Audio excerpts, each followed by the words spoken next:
3월 28일 토요일 오늘의 말씀입니다. 본문은 마가복음 11장 20절에서 33절입니다. 그들이 아침에 지나갈 때 무화과 나무가 뿌리째 마른 것을 보고 베드로가 생각이 나서 여짜오되 라삐여 보소서, 저주하신 무화과 나무가 말랐나이다. 하나님을 믿으라. 내가 진실로 너희에게 이르노니 누구든지 이 산더러 들려 바다에 던져지라 하며 그 말하는 것이 이루어질 줄 믿고 마음에 의심하지 아니하면 그대로 되리라. 그러므로 내가 너희에게 말하노니 무엇이든지 기도하고 구하는 것은 받은 줄로 믿으라. 그리하면 너희에게 그대로 되리라. 서서 기도할 때 아무에게나 혐의가 있거든 용서하라. 그리하여야 하늘에 계신 너희 아버지께서도 너희 허물을 사하여 주시리라. 그들이 다시 예루살렘에 들어가니라. 예수께서 성전에서 거니실 때 대제사장들과 서기관들과 장로들이 나와 무슨 권위로 이런 일을 하느냐? 누가 이런 일할 권위를 주었느냐? 예수께서 이르시되 나도 한 말을 너희에게 물으리니 대답하라. 그리하면 나도 무슨 권위로 이런 일을 하는지 이르리라. 요한의 세례가 하늘로부터냐 사람으로부터냐? 내게 대답하라. 그들이 서로 의논하여 이르되 만일 하늘로부터라 하면 어찌하여 그를 믿지 아니하였느냐 할 것이니, 그러면 사람으로부터라 할까? 하였으나 모든 사람이 요한을 참 선지자로 여기므로 그들이 백성을 두려워하는지라. 이에 예수께 대답하여 이르되 우리가 알지 못하노라. 나도 무슨 권위로 이런 일을 하는지 너희에게 이르지 아니하리라.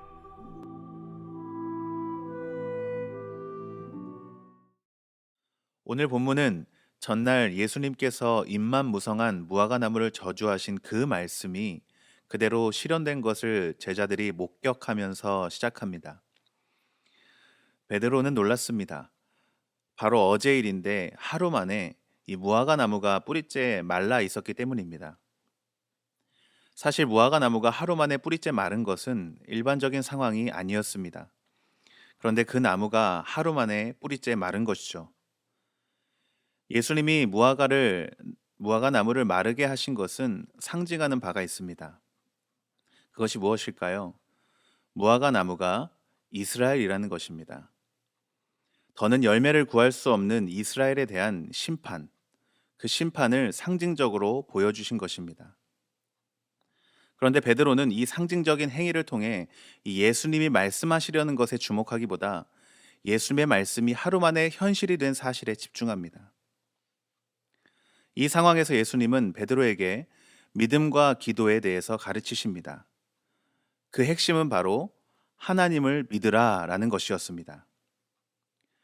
이 문맥에서 하나님에 대한 믿음을 말씀하신 것이 참 흥미롭습니다. 왜 그렇게 말씀하셨을까요? 이것은 그 당시 성전의 종교 지도자들을 염두에 두고 하신 말씀입니다.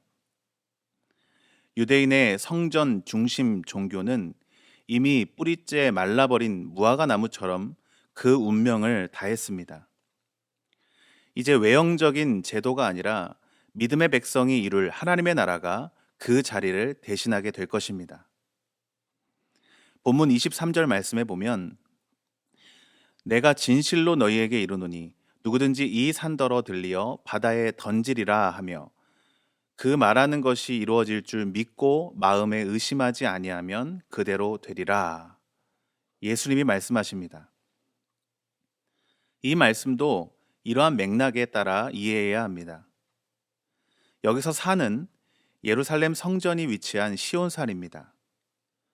그러니까 예수님은 성전이 위치한 시온산이 무너지는 일이 벌어져도 믿음으로 받아들여야 한다는 말씀을 하시는 것이죠. 예루살렘 성전이 무너지더라도 예수님의 제자들은 하나님에 대한 믿음을 가져야 합니다.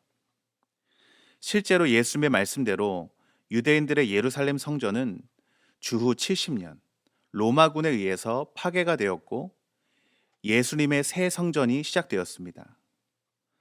더 이상 성전 제사가 아니라 누구든지 예수님을 믿기만 하면 예수님을 통해 죄의 용서를 해 주십니다. 그렇습니다. 그리스도인은 물리적인 성전이 없어도 하나님의 백성들은 하나님께 믿음으로 기도할 수 있습니다. 예수님께서 주신 이와 같은 확신에 찬 말씀은 오직 예수님을 구주로 고백하는 믿음을 가진 자들만이 누릴 수 있는 축복입니다. 그렇기 때문에 예수님을 의지해 하나님께 기도한 것을 받은 줄로 믿어야 합니다. 기도의 핵심은 내가 얼마나 열심히 믿습니다.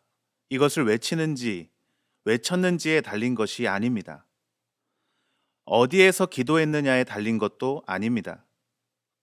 기도 응답은 내가 기도하고 있는 것을 들으시는 그 하나님이 계시다는 사실을 믿는 것에 달렸습니다. 믿음이란 기도하는 사람의 능력이 아닙니다. 참다운 기도는 하나님과 우리의 이 신뢰 관계가 되어 있을 때 가능합니다.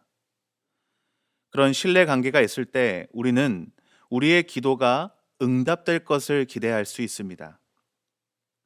성전이 파괴되어도 새 시대의 공동체는 여전히 하나님께 기도드릴 수 있고 그 기도는 예수님을 통한 그 기도는 하나님과의 관계의 근거에 응답될 것을 예수님께서 분명하게 가르쳐 주신 것이죠. 예수님과 제자들이 다시 예루살렘으로 돌아오셨을 때 종교 지도자들은 예수님의 행동에 분노를 느끼고 도대체 당신이 무슨 권위로 이러한 일을 하고 있느냐라고 묻습니다. 여기서 이런 일은 성전과 관련해서 예수님이 보인 급진적인 행동과 선포를 말합니다. 유대 지도자들이 제기한 질문에 대한 예수님의 대답은 간단했습니다. 예수님은 하나님의 권위에 의지해서 하나님이시기에 이 일을 하고 계신 것입니다. 그런데 만일 예수님께서 이렇게 대답하셨다면 종교 지도자들은 신성모독으로 즉시 예수님을 고소했을 것입니다. 하나님으로부터라고 말하면 신성모독이 되고 사람으로부터라고 말하면 정당성이 상실되기 때문입니다. 예수님은 이 질문의 함정을 정확하게 파악하시고 오히려 그들에게 역으로 질문하십니다. 요한의 세례가 하늘로부터냐 사람으로부터냐 내게 대답하라. 이 질문에 종교 지도자들은 대답을 회피합니다. 어느 대답도 그들에게 유리하지 않았기 때문입니다. 그들은 옳고 그름, 진리와 비진리보다 자신의 이익을 따지는 사람들이었습니다. 자신의 이익을 위해서라면 기꺼이 신앙 그 양심, 또 하나님마저 버릴 수 있는 사람들이었습니다. 이것은 겉으로는 종교인이지만 하나님에 대한 믿음이 전혀 없는 것이죠. 사랑하는 여러분, 우리는 믿음이 능력을 이루는 새로운 시대에 살고 있습니다. 믿음으로 살지 않으면 권력과 돈의 유혹 앞에 흔들리고 종교성으로 위장한 채 좋은 열매를 맺을 수 없습니다. 우리가 바리새인처럼 변질되지 않고 풍성한 열매를 맺기 위해 철저히 자신을 돌아보고 말씀에 자신을 비추어 들여다볼 수 있기를 원합니다. 주님을 믿음으로 각자의 자리에서 믿음의 기도를 드릴 수 있는 저와 여러분 되기를 주님의 이름으로 축복합니다. 기도하겠습니다. 사랑의 하나님, 주님께서 예루살렘 성전을 허무시고 새 성전, 주님께 믿음으로 나아갈 길을 열어주심을 믿습니다. 오늘도 이 사실을 믿고 하나님을 믿고 그 믿는 믿음으로 우리가 있는 그 자리에서 믿음의 기도를 올려드리게 하여 주시고 주님께 응답받는 또 이 모든 어려움과 역경을 이겨내는 승리를 경험하게 하여 주시옵소서. 예수님의 이름으로 기도하옵나이다.